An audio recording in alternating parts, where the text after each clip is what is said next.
con el profesor Fernando Andrade y la profesora Alejandra Bautista. El día de hoy pues vamos a tratar una temática que se ha venido pues trabajando durante varios años en las diferentes instituciones de educación, que es el tema de la inclusión. Entonces, profe, buenas tardes, buenos días.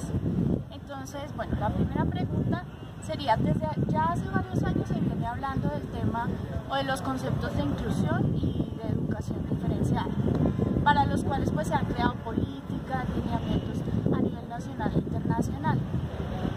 Como docente de una institución de educación superior, ¿cómo define estos dos conceptos de inclusión y de educación diferenciada? Bueno, ahí habría que, no sé, tener una claridad, porque en este campo de la educación inclusiva, de la inclusión, han emergido muchos conceptos. Uno de ellos, la educación diferenciada, que suele también ponerse como sinónimo de la educación diferencial y no es lo mismo. Entonces, ejemplo, la educación diferenciada en España y acá en Colombia tiene unas tensiones muy fuertes, porque la educación diferenciada es aquella que produce propuestas educativas con diferencia en los sexos, mujeres con mujeres, hombres con hombres, colegios masculinos y colegios femeninos. Esa es la educación diferenciada, en la que ya han venido algunas apuestas en literatura, también mucha confrontación de colectivos sociales, mucha polémica en el sentido de la educación diferenciada, diferente a la educación con enfoque diferencial, que es aquella que dice, bueno, hay que entender que todos aprendemos diferente, todos tenemos preferencias diferentes, gustos sensoriales frente a la información también de maneras diversas y diferentes. Entonces a veces cuando dicen diferencial, creen que también están diciendo diferenciado, y no es lo mismo, ¿sí? Esa es una de las tensiones que hay en este campo, que como han emergido tantos conceptos, cada concepto en su lugar de interlocución es válido para sí mismo. Entonces, por ejemplo, quienes defienden la educación diferenciada acá en Bogotá, el gimnasio Vermont ya está haciendo educación diferenciada. El colegio es mixto, pero hay cursos que decidieron ser solo niñas y solo niños. Han partido el grupo en dos, niños y niñas. Podría desde la neuro entenderse que las mujeres aprenden diferente de los hombres, son cerebros distintos, ¿sí?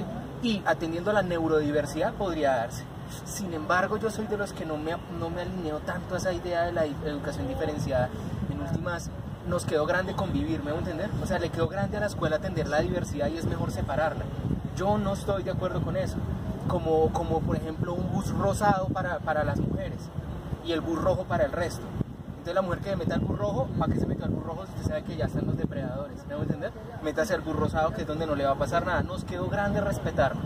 Entonces en el concepto de educación diferenciada no estoy muy de acuerdo. Creo que deben haber otras formas de atender a la diversidad y a la neurodiversidad, claro, entendiendo también las luchas de quienes promulgan la educación diferenciada, ¿sí? No las desvirtúo. Dicen, no, es que la identidad de ser mujer se construye con los pares y todo ello, sí, pero la idea de hombre también como demócrata se construye también con las mujeres.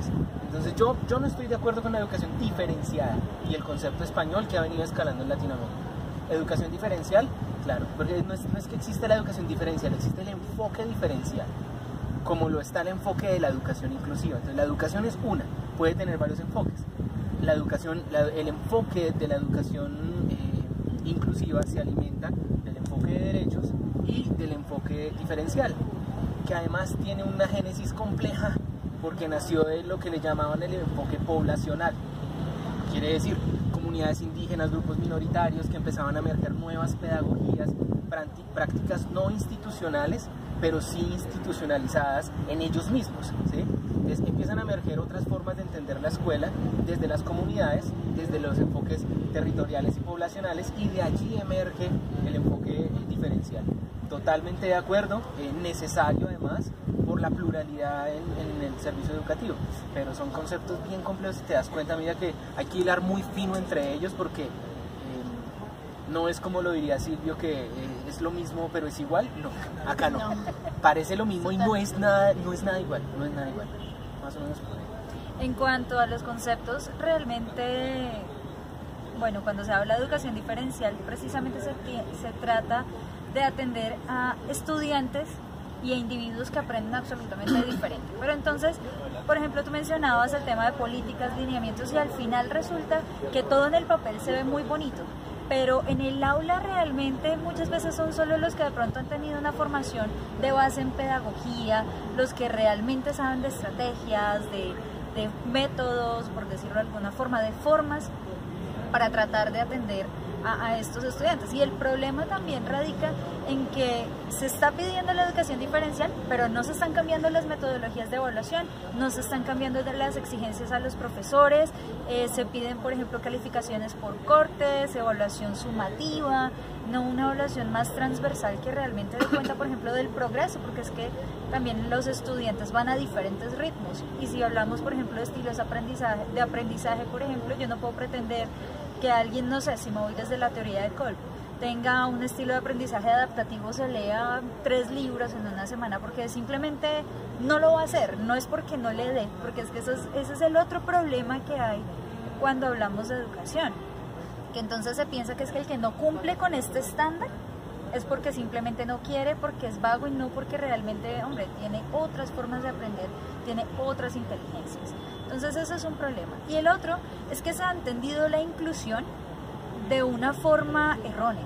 Entonces es como, bueno, empezando por los conceptos de discapacidad, que discapacidad se ha realmente tergiversado con incapacidad de. Y esa es una de las complicaciones más grandes al momento entonces de incluir a personas con diversidad funcional, que yo lo prefiero desde allí. Y es que entonces el profesor, por ejemplo, que no tiene una formación de base en eso, y dice, ¿y ahora yo qué hago? Entonces, en vez de acogerlo, lo excluye porque simplemente no sabe qué hacer con el muchacho, y más, por ejemplo, en un escenario de educación superior. Porque en educación superior esperas entonces que el muchacho llegue a otro nivel de producción, pero no sabes cómo produce, llegue a otro nivel de comprensión, pero entonces no sabes, nadie te ha dicho cómo comprende, cómo llegarle a ese estudiante, y aún así tienes que sacarle notas igual que a todo el mundo, porque la evaluación no cambia. Entonces ha sido complicado, y por ejemplo en términos de políticas estatales, yo realmente digo, estamos muy cortos, porque no se entiende también la diversidad de conceptos, la diversidad de aproximaciones, y siempre se le dice a las instituciones de educación superior, hágale, mire a ver cómo, pero hágale, y es muy difícil. Sí, están planteadas ahí como esas políticas y esos lineamientos, pero realmente no son tan aplicables en las instituciones. No, ¿sí? El nivel de aterrizaje es ya muy diferente, es materializado. Bueno, Anaida Pascal, que es autora de Apuntes y aportes para pensar una pedagogía de las diferencias, afirma que la educación diferenciada es una de las vertientes de las cuales la pedagogía de las diferencias emana con mayor fuerza. ¿Usted cree que en la institución pues, donde está laborando actualmente, los profes, se aplica esa educación diferenciada? No, ni en esta ni en muchas otras. Creo que estamos acá por ejemplo a nivel distrital, emergió hace muy poco, el año pasado, el decreto 1421, que es el que está dando línea y reglamentando la atención educativa a personas con discapacidad, ejemplo, ¿sí? Solo un ejemplo. Y podríamos decir, ya tenemos un marco legal robusto, ya hay un deber ser, una exigencia y un castigo si no, entonces ahora sí lo van a hacer, tampoco. ¿Sí? Creo que Uniminuto sí es una institución que le ha venido apostando al asunto de la diversidad, pero es que para entender una educación diferenciada hay que hacer reformas estructurales y no solo de adecuaciones y ajustes en las actividades del aula o en los contenidos, son estructurales. Ejemplo de ello, una de las vertientes fuertes de la educación diferenciada es la etnoeducación y la educación desde las minorías étnicas, ¿sí? Ahí es cuando uno dice, claro, se necesita educación diferenciada, porque claro, el país que llega acá a Bogotá se desaparece, se transparenta en ese sincretismo salvaje de la mayoría colona, y él termina ya vistiéndose como todos, escuchando la música de todos y olvidando lo que es su esencia, claro, ¿sí? Entonces, en esos casos, por ejemplo, uno dice educación diferenciada, claro, hombre, ¿cómo no le dan la clase en quechua si su familia habla en quechua? ¿Sí me van a entender? Y a él le toca hablar español. Entonces entra en un escenario de dominados, y de hegemónicos, y de subordinados y todo ello, ¿cierto? por ese lado es muy bueno entender la educación diferenciada. Ahora, hemos tenido acá en la universidad estudiantes miembros de minorías étnicas y para no ir muy lejos, miembros de minorías lingüísticas, como los sordos, y les dan la misma clase que los oyentes, la misma. Lo que pasa es que cuando están de buenas con un intérprete, la misma clase, ahí hay un problema, que es que si por ejemplo la clase fuera familia, educación y cultura, y la clase habla de familias oyentes, educación oyente y cultura oyente, para la persona sorda le están hablando de extranjeros. En ningún momento esa persona conoció más de su cultura sorda, de su familia sorda y de su sorditud. Jamás, ¿sí? Pero estuvo incluido, ¿me voy a entender? Y se graduó, y aplausos. También tuvimos personas, miembros de comunidades, de cabildos indígenas también, bien, pero siguen viendo la clase del blanco, siguen viendo la clase del mestizo, del colono, de ellos no.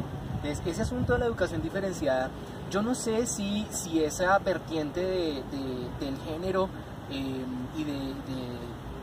de la división y la segregación por sexo sea la solución. Yo no sé, no creo, no le apuesto mucho, pero sí la educación diferenciada, cuando va al rescate de tradiciones culturales y de valores propios de los sujetos y las comunidades, tienen una fuerza muy, muy importante. Si me preguntas si aquí lo hacemos, no, pero sí nos hemos preguntado qué estamos haciendo, y creo que es el primer paso para empezar a hacerlo. Ver eso como una problemática y como una opción, como una oportunidad. Hay universidades que ni siquiera lo tienen en cuenta, ni se lo piensan ni lo preguntan. Acá ya empezamos a pensar y empezamos a preguntarlo. Lástima, porque estos ritmos son paquidérmicos, son lentos, son pesados, son grandes. Y entre más grande la universidad, más paquidérmica, porque hay más escalones. Para hacer un ajuste en una clase, hay que hacer un ajuste en muchas otras cosas. En una estructura, en muchas. Entonces, la marcha es lenta, lástima. Pero creo que van más rápido los marcos legales que las marchas de las universidades y de las instituciones educativas. Van a unos ritmos diferentes. No lo hacemos, pero lo estamos pensando y pues apostaría yo a que en un futuro lo logremos hacer. No, de acuerdo. Realmente no se ha pensado, y por lo mismo que te decía antes, desde los mismos lineamientos, desde las mismas formas de enseñar, de evaluar, que también se ha confundido el evaluar con calificar. Entonces póngale una nota A. Y por ejemplo, yo soy psicóloga de base. Yo he aprendido realmente alguito de inclusiones con el profe, y él, por ejemplo, me comentaba cosas curiosas como un estudiante ciego sí tiene gramática, porque el idioma es el mismo, español, solo que con un sistema diferente, mientras que una persona sorda no. Entonces, por ejemplo, para la persona sorda el segundo idioma es el español. Y casualmente, precisamente estuve hace poco en un encuentro en donde una estudiante hizo exposición de un proyecto en lengua de señas y tenía el intérprete. Y antes de ella hubo otra exposición en donde decía que iban a estimular a personas sordas y con sordera profunda, con unos juegos y canciones para que asociara el sonido. Yo honestamente me decía, ¿y cómo? No me cabe en la cabeza, es que entienda que ella es sorda, ¿sí? Y no es que por eso sea menos, simplemente es diferente. Tiene entonces otras formas de explicar el mundo, tiene otras formas de comprender el mundo, otras formas de comprender conceptos y de expresarlos. Pero cuando uno, por ejemplo, tiene una rúbrica de evaluación, la gramática y la semántica y la semiótica como factor de calificación, a una persona sorda pues le va a ir mal, porque es que no es su primer idioma, es como el que está aprendiendo inglés. De entrada va a cometer muchos errores de ortografía, de gramática, y eso entonces empieza también a afectar al estudiante, porque dice, oiga, yo no soy tan bueno como los demás, pero resulta que es que está en la rúbrica, y el profesor a veces no tiene cómo ir más allá de la rúbrica. Y sí, definitivamente, si hablamos más allá de la diversidad funcional, sino de diferentes estilos de aprendizaje, tampoco se tiene, porque se piensa entonces en un material igualito para todos, que al final nadie va a leer, porque es que ni siquiera estamos pensando en las características que comparten nuestros estudiantes. Por ejemplo, en modalidades como distancia, nuestros estudiantes tienen un rango de edad de 16 a 70 años, y el de 16 y el de 70 no aprenden igualito. Y de hecho, si yo tengo gafas, va a ser mucho más difícil para mí. Por ejemplo, cuando yo tenía gafas yo leía, pero pero me costaba mucho, me dolía la cabeza, era un dolor de cabeza estudiar.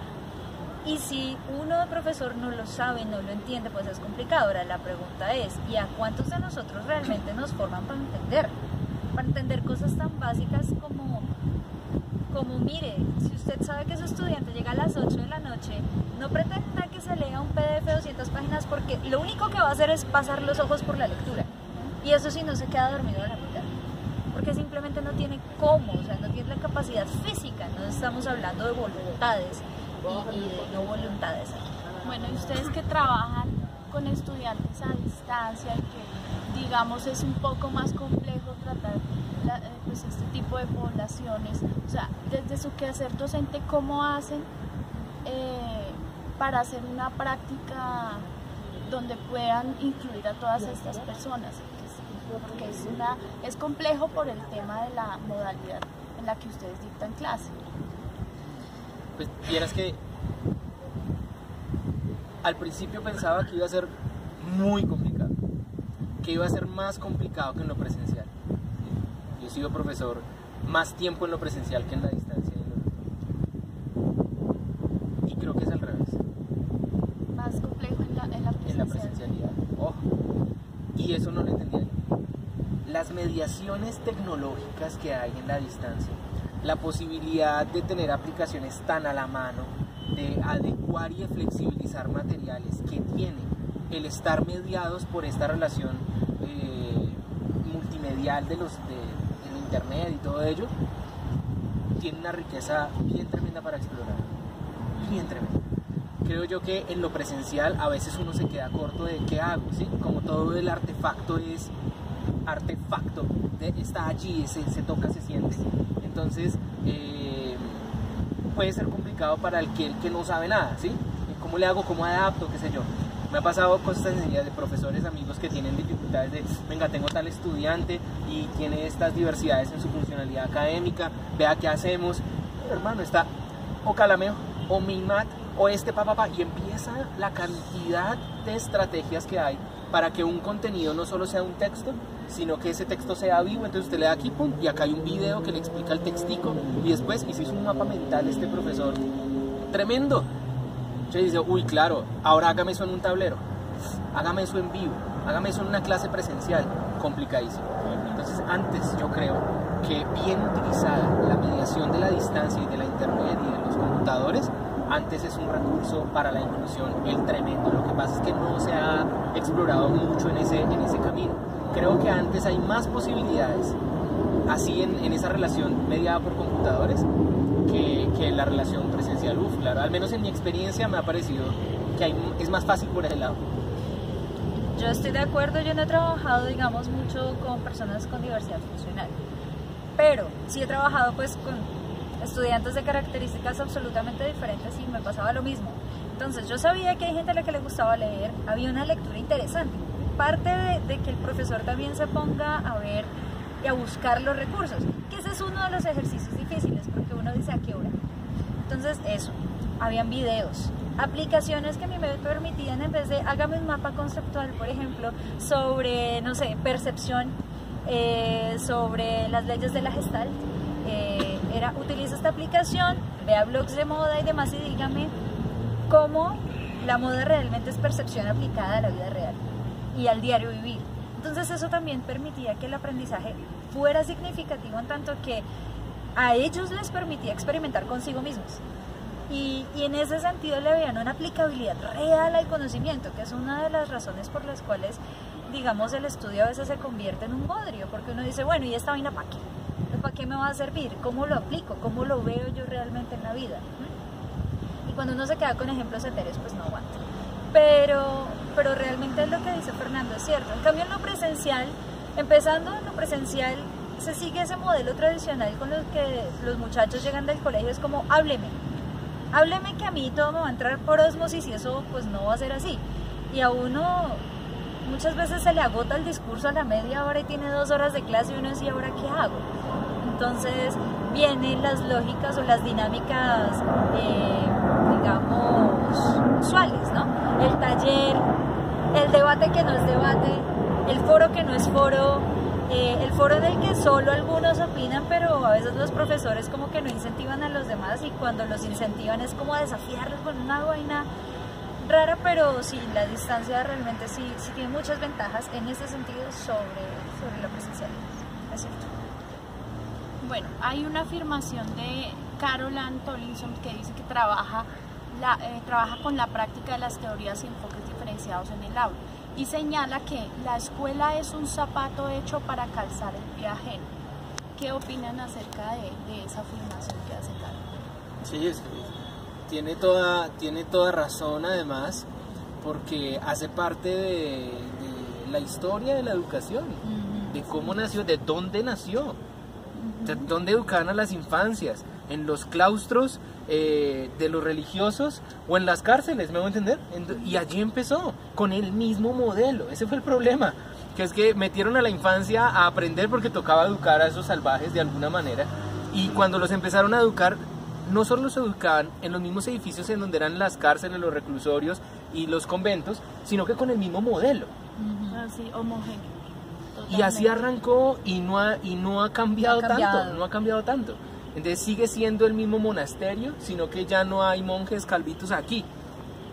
Pero sigue siendo lo mismo. Hay unas apuestas, yo no puedo decir que no hemos avanzado, pues seguimos en la Edad Media, hemos avanzado un montón. Pero en sí la idea base de esa educación, mira el problema grande que es trabajar con padres de familia. Cuando el padre de familia lo que quiere es que el cuaderno esté lleno. Y si no ve el cuaderno lleno, se pregunta, ¿y usted qué hace en el colegio? Ah, no, jugar con el profe y con el... ¿Jugar? ¿Me voy a entender? Capaz que estaban descubriendo la física desde el movimiento, desde los objetos y la cosa, pero el papá va a decir, ¿y ese cuaderno? Oh, estamos en junio, ya debería ir por la mitad del año, mitad del cuaderno al menos. Entonces, ¿qué han hecho? ¿Sí me voy a entender? Claro. Esa misma exigencia es a otrora la génesis del mismo acto educativo. Entonces siempre ha sido un zapato. Carlos Eduardo Vasco lo plantea desde otro tipo de analogía, y él habla sobre la formación, y él dice es que para formar implica darle forma, y usted puede ser dos cosas, o un alfarero o un sembrador, el padre Carlos Eduardo Vasco. Y cuando usted forma, da forma a. Entonces usted puede entender que el otro es una arcilla y usted lo forma como usted quiere, y si no le gusta lo destruye y lo vuelve a hacer. O el sembrador a su imagen y semejanza. Exacto, forma. O el otro, que siembra la semilla, se encarga de que el ambiente sea adecuado para que esa semilla crezca y la acompañe. Pero no le puede meter la mano a la semilla porque no tiene cómo modificarla, ¿sí? La semilla es, ¿sí? Y si nació torcida, pues antes ayúdele a ver si se puede, pero si quiere torcer, que tuerza, ¿sí? ¿Me voy a entender? Entonces, claro, la educación siempre ha sido un zapato que forma, porque además ese fue el sentido de la educación. Vea los grandes regímenes, lo que hizo el nacionalsocialismo en la Segunda Guerra Mundial, ¿qué hacían ellos? Echarle mano a la educación. Hagamos juventudes hitlerianas, metámosle esto a los niños para que cuando crezcan. La educación es un arma de dominio y poder. Si se quiere meter por el lado de Foucault y entender la institucionalidad y el poder de la institución, también tendrían cómo. Pero claro, siempre es un zapato pensado por otros, siempre. Ahora. No sé si tendría que ser diferente, ¿me dejo entender? Uno dice, pero es que vea lo maluco que hemos sido, la escuela tan mala. Sí, pero vea lo que somos hoy, es gracias a ese tipo de escuela. Que se ha ido evolucionando. Pero claro, inició así, y lastimosamente en muchos, miren las universidades. Ay, muéstreme la primera universidad que tenga un perfil profesional abierto a lo que el egresado haga, ¿no? Sí, no. Comunicador social tiene unas competencias mínimas para hacerlo, un psicólogo las mínimas, y ahí no puedes tener menos. Entonces claro que siempre es un zapato, pero ojalá hayan diferentes zapatos. Sí, ese es el lío, que yo no pienso que da forma, a veces incluso da forma. Yo soy hija del siglo XX-XXI, una vaina así rara, que implicó también trabajar con profesores que pensaban de forma muy diferente. Entonces, el profesor de colegio era una cosa que básicamente le pedía a uno, repita lo que yo digo, pues uno era juicioso, entonces uno repetía y le iba bien.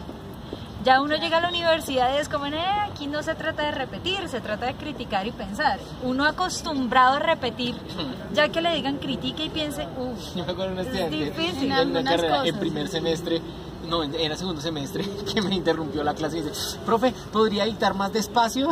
Y yo no le estoy dictando. Era de dictar. Sí. Era Estamos de dictar. charlando en la clase. Claro. Ah, profe, entonces ¿será que me puede repetir lo que dijo? Y ahí ya escribí.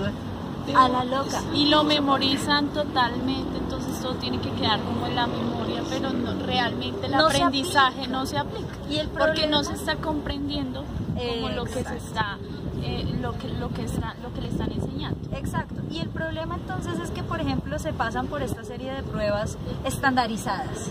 Entonces las pruebas PISA, las pruebas saber, las pruebas un montón de vainas, y yo digo, experiencia personal. Yo fui el mejor ICFES de mi colegio. Mi saber pro también fue muy bueno, digamos, en cuanto a promedio nacional. Yo estaba casi 2 desviaciones estándar por arriba. ¿Para qué me sirvió? Realmente no me sirvió porque incluso lo que hace el modelo tradicional ahorita es darle más relevancia al cociente intelectual, a los resultados en las pruebas, cuando el mundo real depende más del cociente emocional, de la capacidad relacional del otro. Y las personas a las que muchas veces nos enmarcan, y lo digo es porque me pasó, como es que es muy pilo, es muy inteligente, como que lo mandan solo, porque el resto no es suficiente para trabajar con usted. Y cuando uno se estrella con la vida, pues es más duro, porque uno no ha trabajado con otros como en 20 años, y empezar a hacerlo es difícil. Y por ejemplo, cuando uno sale de universidades también que se entienden como élite, también es complicado tratar de bájele al ego, bájele a la cuestión, y por ejemplo en la academia es absolutamente difícil esa vaina. Pero pues bueno, básicamente para cerrar el punto, es necesario pensar que la educación o cambia o se muere, como está ahorita. Porque como decían, por ejemplo, en una conferencia ahorita, hay que preparar a los estudiantes para vainas que no existen, no para repetir cosas que ya están. ¿Y cómo hago eso si no la conozco? Es ahí en donde la academia cae en una incertidumbre, porque siempre ha enseñado lo que conoce o lo que cree conocer y no lo que desconoce. Entonces es como yo le enseño a pensar si por pensar le estoy bajando la nota a veces o lo estoy castigando. Entonces es complicado. Bueno, entonces pues un placer Muchas haber gracias. escuchado tan valiosos aportes. Creo que la educación tiene que seguir en un proceso de pues evolución. Poco a poco pues se ha ido, como lo decía el profe Fernando Andrade, evolucionando el tema de inclusión, evolucionando el tema, los diferentes conceptos que han emergido a partir de la inclusión, y cómo, digamos, las escuelas tienen que pensarse a futuro de cómo trabajar con estas poblaciones diversas que se presentan y que de una u otra manera tienen que manejarlas en el aula y darles como la solución o por decirlo así, el proceso de enseñanza-aprendizaje sea óptimo para todas estas personas. Muchas Muchas gracias. gracias. Gracias a ti.